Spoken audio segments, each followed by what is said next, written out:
Ikiwa wewe ni mfanyabiashara, ikiwa wewe ni mjasiriamali unayependa mafanikio ya biashara yako, basi ni kuombe uchukue peni na karatasi na uweze kunisikiliza kwa umakini sana.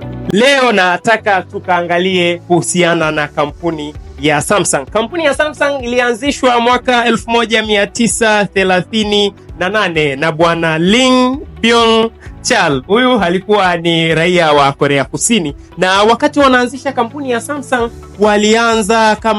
ilianza kama biashara ndogo, na walikuwa wakiuza samaki, matunda pamoja na mbegu za nafaka. Ilikuwa biashara ndogo tofauti, na haikuanza kama leo inavyoonekana wakiuza vifaa mbalimbali vya teknolojia. Ilianza kama biashara ndogo sana katika haya masoko ya kawaida kabisa, maana walianza kwa kuuza samaki pamoja na matunda. Na kadiri siku zilivyozidi kwenda, katika kipindi cha miaka 1950 mpaka 1960 walibadilisha biashara yao na wakajihusisha sana kwenye biashara ya uwekezaji kwenye upande wa viwanda, usindikaji wa chakula pamoja na usafirishaji. Lakini baadaye tena, baada ya muda kwenda, pia katika miaka ya 1970 wakabadilisha, wakaacha kuuza hivyo walivyokuwa wanauza awali, wakaingia kwenye kuuza vifaa vya umeme wa majumbani pamoja na hizi electronics. Sasa ilipofika mwaka 1980 ndo wakaingia sasa rasmi kwenye vifaa vya teknolojia kama ambavyo tunavyoona sasa hivi. Samsung ni wauzaji wazuri wa simu pamoja na laptop, wanauza friji, zipo TV, vipo vifaa mbalimbali vya kisasa vya teknolojia ya habari na mawasiliano. Hiyo ni story fupi kuhusiana na Samsung, ambapo leo ukisikia Samsung tu mtu akili kinachomjia kichwani haraka ni simu. Sasa Samsung walianza kwenye uuzaji wa samaki pamoja na matunda. Sasa nini siri ya mafanikio ambayo imeweza kuwafanya Samsung wameweza kufanikiwa mpaka kutoka kwenye kuuza samaki na matunda mpaka leo wanauza simu? Kitu cha kwanza hapa cha haraka ni kuwa na uvumilivu na kutokukata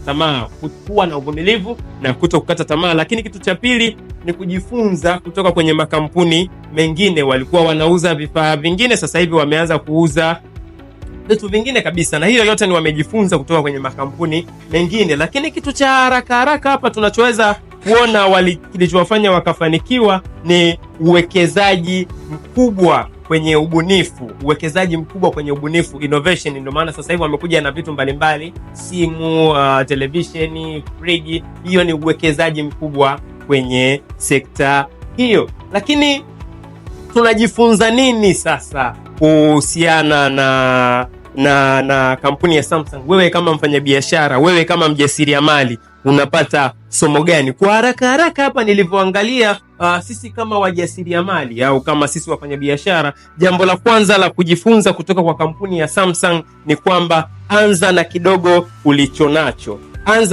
ulichonacho, lakini kuwa na ndoto kubwa, kuwa na maono makubwa. Samsung walianza wakiuza samaki na matunda sokoni, lakini leo hii ukizungumzia kampuni ya Samsung ni kampuni kubwa sana katika ushindani wa soko kulingana na vile vitu wanavyoviuza. Kwa hiyo hata wewe leo unaweza ukawa una mtaji mdogo. Mtu anasema mimi nina 20,000 nawezaje nikafungua biashara? Nataka nikushauri, anza na kile kidogo ulichonacho. Usiogope kuanzia pale ulipo, lakini anza na kidogo ulichonacho, lakini kuwa na maono makubwa, kuwa na fikra kubwa, kuwa na mawazo kwamba siku moja biashara yangu baada ya miaka 5 itakuwa sehemu fulani, nitakuwa mfanyabiashara mkubwa. Kwa sababu huwa napenda kusema siku zote kinachoifanikisha biashara sio mtaji mkubwa wala fedha nyingi. Kinachoifanikisha biashara 70% mpaka 75% ni kuwa na maono makubwa, kwamba mimi nitakuwa na mpango mkakati utakaoweza kunisaidia biashara yangu kuweza kufikia sehemu fulani. Kwa hiyo usiogope kuanza na kile kidogo, lakini hakikisha unakuwa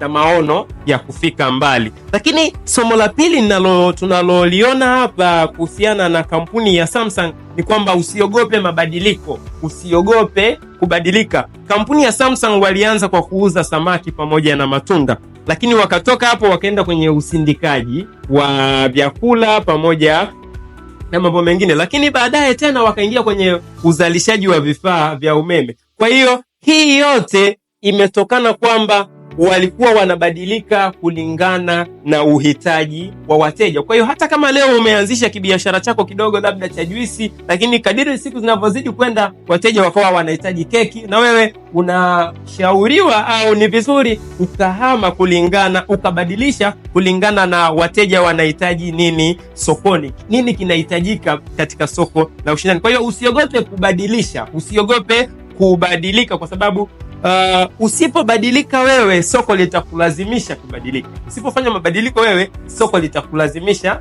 kubadilika. Lakini somo la tatu tunalojifunza kutoka kwa kampuni ya Samsung ni kwamba uvumilivu na kutokukata tamaa. Uvumilivu na kutokukata tamaa. Samsung wametumia muda mrefu sana, miongo mingi sana kuweza kutengeneza jina, yani hawakupata mafanikio ya haraka haraka. Siku zote hakuna mafanikio ya haraka haraka kwenye kitu chochote kile. Kwa hiyo usikate tamaa, usiwe mtu wa kuwahi kukata tamaa. Kuwa mvumilivu. Ukiangalia Samsung wameanza tangu mwaka 1938, wamekuja mpaka miaka ya 70 mpaka leo tuko nao, na leo wamekuwa ni very famous sana. Ni kampuni kubwa sana katika vifaa vya mitandao ya teknolojia. Kwa hiyo wakati unafanya biashara, kuwa mvumilivu, usiwahi kukata tamaa. Ni somo ambalo tunalipata kutoka katika kampuni ya Samsung. Lakini somo jingine tunalolipata ni uwekezaji mkubwa katika ubora. Uwekezaji mkubwa katika ubora. Samsung kila leo wamekuwa wakibadilisha namna wanavyotengeneza simu zao, namna wanavyoboresha vifaa vyao. Samsung ikitoka ina uwezo wa kamera hii, nyingine itakuja ina uwezo wa kamera hii, nyingine itakuja ina uwezo wa kamera hii. Kwa hiyo ni jina wamejitengenezea kwamba wao simu zao zitakuwa na ubora sehemu fulani. Ni kwamba wamewekeza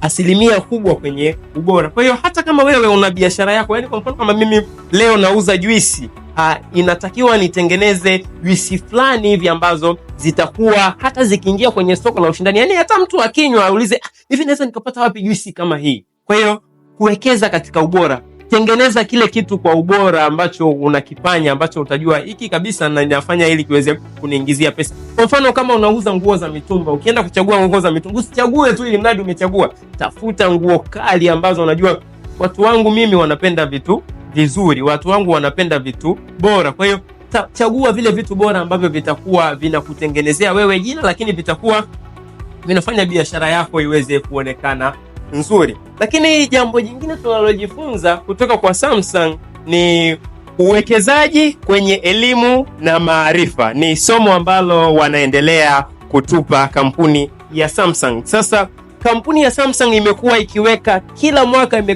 mabilioni ya fedha kuweza kufanya ubunifu, kuweza kuja na vitu vipya ambavyo vitaweza kuwavutia wateja wao katika soko la ushindani, na imekuwa kampuni kubwa katika soko la ushindani, hasa kwenye hivi vifaa vya teknolojia. Ni kwa sababu gani? Ni kwa sababu wamekuwa wakiwekeza nguvu kubwa sana katika elimu na maarifa kulingana na vile vitu unavyoviuza. Kwa hiyo wewe kama mfanyabiashara, wewe kama mjasiriamali pia unatakiwa uwe unajifunza maarifa na ujuzi mbalimbali kulingana na vile vitu unavyoviuza, kwa sababu ukija kuangalia leo hii soko la ushindani limekuwa kubwa sana, vitu vinabadilika kila siku, wateja wanabadilika kila siku. Kwa hiyo usipokuwa na maarifa ya kuwauzia hao wateja, usipokuwa na maarifa ya kuongeza uthamani kwenye kile kitu unachokiuza, usipokuwa na maarifa yatakayokusaidia kumshawishi mteja kuweza kununua kile kitu unachokiuza,